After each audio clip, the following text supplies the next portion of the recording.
La parole, on sait très bien que c'est une puissance, que c'est un poids, que toutes les paroles que tu déclares, que ce soit positive ou négative, c'est ce que tu attires à toi, en réalité. Et Dieu nous dit, dans sa parole, dans Jean 1, au verset 1, je lis au nom de Jésus, au commencement était la parole. Ah, ça c'est fort. Et la parole était avec Dieu, et la parole était Dieu. Elle était au commencement avec Dieu. Toutes choses ont été faites par elle. Je répète, toutes choses ont été faites par la parole. Attends-toi, ce soir, si tu dis quelque chose, ça va se faire. Ça va se matérialiser, ça va se créer. Si seulement tu dis ce que tu veux voir, ça va se faire. Il nous dit que rien n'a été fait sans elle. Et en elle était la vie. Et la vie était la lumière des hommes. Waouh! Tu sais, ta parole, soit ça peut être une parole de malédiction et ça va attirer les ténèbres, ou soit ta parole peut être une parole de bénédiction et ça va attirer la lumière. Alors, mon ami, je crois pas que tu as envie de vivre dans les ténèbres. Alors, choisis et confesse, déclare, décrète, prophétise, mais ouvre ta bouche parce que une bouche fermée, c'est une destinée qui est bloquée, qui est fermée. Alors, décide d'ouvrir ta bouche ce soir parce que c'est de ta bouche que résulte ta destinée.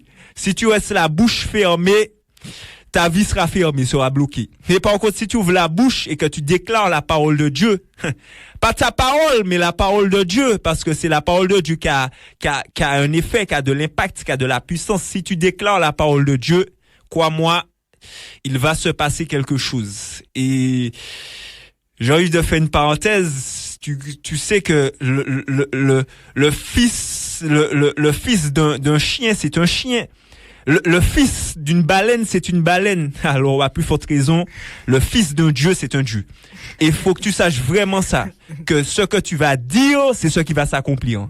Ne t'attends pas à autre chose. C'est ce que tu vas dire qui va se faire. Il nous dit aussi, dans Luc 6 au verset 45, car c'est de l'abondance du cœur que la bouche parle. Ça, c'est vrai. Tu ne peux que parler de ce que tu es rempli. Tu ne peux que donner ce que tu as reçu. Alors, mon ami, ouvre ton cœur et reçois la parole de Christ en ce soir afin de pouvoir l'utiliser à bon escient et parler, déclarer, parler aux situations. Il faut que tu parles à tes situations ce soir. Tu sais, il y a un temps pour tout. Il y a un temps où on pleure, on se lamente, on crie, on gémit. Ça, c'est vrai. Nous sommes humains. Mais il y a un temps où il faut vraiment que tu te lèves comme David face à ton Goliath et que tu parles à ton Goliath. Tu parles à ta situation. Tu parles à ta maladie qui dure depuis trop longtemps. Il faut que tu parles à ta maladie. Déjà, c'est pas ta maladie. Il faut que tu parles à la maladie en question et que tu lui dises que mon corps n'est pas le temple de la maladie, mais au contraire, mon corps, c'est le temple du Saint-Esprit de Dieu. Amen.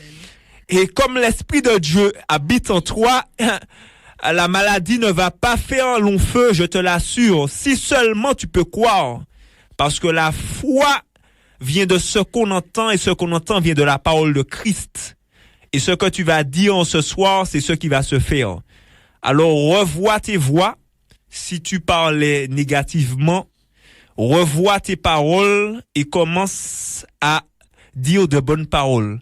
Parce que d'une même source ne peuvent pas jaillir de l'eau douce et de l'eau périssable, de l'eau tarie.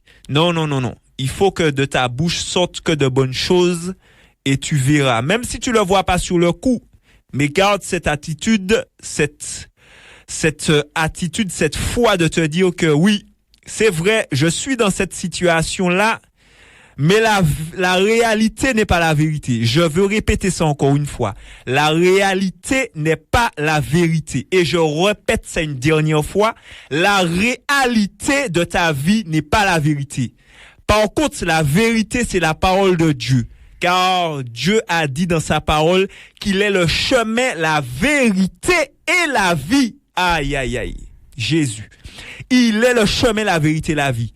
Et crois-moi, mon ami, si ce soir, à partir de maintenant, tu changes tes paroles, ta vie va changer. Si tu changes ta manière de parler, de penser, ta vie va changer, littéralement. Parce que tu attires, et c'est une loi spirituelle, tu attires ce que tu dis. Si tu dis à ton enfant, c'est un imbécile, c'est un couillon, crois-moi, tu attires l'esprit de couillontise sur sa vie. Mais attire l'esprit d'intelligence sur sa vie. Ne décrète pas des paroles négatives sur tes enfants, parce que ça va les suivre toute leur vie. Il y a des enfants, leur vie a été brisée à cause de leurs parents, des paroles méchantes, mauvaises. Ne décrète pas ça sur la vie de ton enfant. Tu aurais pas aimé qu'on dise ça sur ta vie. Et si tu as mal commencé, j'ai envie de te dire que tu peux bien terminer. Si tu as mal commencé, vaut mieux la fin d'une chose que son commencement. Tu peux avoir mal commencé ta vie, mais tu vas bien la terminer. Et c'est ce que je prophétise sur toi en ce soir, au nom suprême de Jésus. Tu as peut-être mal commencé ton existence sur terre, mais tu vas bien la terminer. Ça, c'est vrai. Ça, c'est ce que Dieu me dit de te dire. Et je vais pas dire autre chose. Alors, tu as compris que le thème de ce soir, c'est la puissance de la parole. Parce que dans la parole, il y a une puissance. Et ça, c'est juste formidable et c'est juste incroyable. Si tu peux juste saisir cela et commencer déjà maintenant à parler, à ouvrir ta bouche, parce que tu as compris qu'une bouche fermée, c'est une destinée qui est bloquée, qui est fermée. Si tu commences à ouvrir ta bouche ce soir, tu dis ce que tu veux voir, tu dis ce que tu veux voir, tu dis ce que tu veux voir, eh ben, crois-moi, tu le verras, tôt ou tard. Et ça prendra le temps qu'il faudra, mais sache que ce que Dieu dit, c'est ce qui est vrai.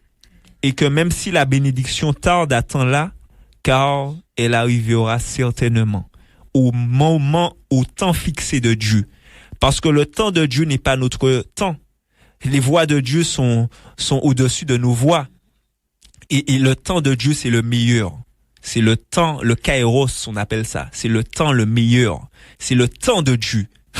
Et c'est ce temps-là, c'est dans ce temps-là que tu seras, dans le temps de Dieu, au bon moment. Les choses vont se débloquer, vont se faire. Mais garde cette attitude de foi et ne lâche pas. Moi qui te parle, tu crois quoi? Tu crois que j'ai pas de problème?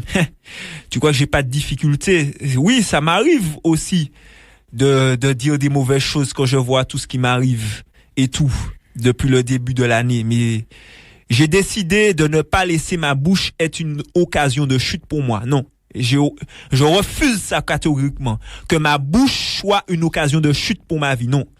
J'ai compris ça, que malgré tout, il faut que je continue à déclarer ce que Dieu dit. Et c'est ce que Dieu dit, c'est ce qui va se faire. Et peu importe le temps. Et Proverbe 18, verset 21 nous dit, la mort et la vie sont au pouvoir de la langue. Ha! Tu as la vie dans ta bouche, mon ami. Tu as la mort dans ta bouche. Alors choisis bien. Si tu veux continuer à voir la mort agir dans ta vie, continue à dire de mauvaises choses. Mais si tu veux voir les choses changer et tu veux voir la vie vraiment se manifester dans ta vie, dans la vie de tes enfants, dans ta famille, tu veux voir les malades être guéris, déclare la vie, prie dans ce sens-là. Dis des choses, bénis, oui. Bénir, c'est quoi? C'est dire le bien. Ha! Dis le bien, c'est le temps pour dire le bien. Même si tout va mal, dis le bien. Et c'est ce qui va se faire. Oui, Dieu nous dit aussi encore que par tes paroles, tu seras justifié et par tes paroles, tu seras condamné. Alors, mon ami, sache que l'impact de la parole a une puissance et il faut pas jouer avec ça. Et si seulement ce soir, même dans ta détresse, tu puis dire une bonne parole, dis-la. Fais-le, coûte que coûte, vaille que vaille. Dis une bonne parole ce soir et c'est ce qui va arriver. Et si tu n'arrives pas à dire une bonne parole ce soir parce que peut-être tu es peut-être muet, peut-être tu as perdu la voix, eh ben moi je vais parler pour toi et je vais déclarer ça. Que la vie Zoé soit ton partage au nom suprême de Jésus. Je prophétise ça, je déclare ça au nom de Jésus. Que la guérison soit dans ta vie au nom suprême de Jésus. Peu importe la maladie que la guérison germe dans ta vie, que la vie Zoé s'empare, s'intègre dans tes membres, dans ton corps physique, et que la vie de Dieu soit en toi. Oui, c'est ce que Dieu veut pour toi, parce qu'il t'a dit qu'il souhaite que tu prospères à tous égards, comme prospère l'état de ton âme. Dieu veut le meilleur pour toi et Dieu veut ton bien. Et vraiment, crois-moi, c'est ce que Dieu veut pour toi. Il dit aussi dans Ésaïe 55 au verset 11, « Ainsi en est-il de ma parole qui sort de ma bouche. Elle ne retourne point à moi sans effet, sans avoir exécuté ma volonté et accompli mes desseins. » Waouh, la parole de Dieu, quand tu parles, quand tu pries, quand tu déclares la parole de Dieu, tu es en train de mettre Dieu face à sa parole. Et comme il est fidèle, il est bon, il va agir parce que Dieu regarde à ta foi. Et Dieu se dit que si mon fils a foi en moi, il dit ce que je dis, même en étant dans une situation difficile, dans le feu, peut-être comme Méchak, Shadrach, Abednego, tu es dans le feu. Peut-être tu es acculé par les dettes, par les soucis, par les choses. Mais si tu dis ce que Dieu veut que tu dises à l'instant T, crois-moi, sa parole court. Et elle va te localiser. Et il va avoir un shift, un changement, ça c'est sûr. Et elle ne va pas retourner à Dieu sans avoir accompli son effet. C'est comme la pluie. Il pleut, après, ça s'évapore. Mais on voit les traces de la pluie parce que les arbres fruitiers, les fruits ont commencé à pousser. On voit l'effet de la pluie. On sait que, oui, là, il y a eu de l'eau. Là, il y a eu quelque chose parce que on voit la manifestation, voilà, la manifestation des choses.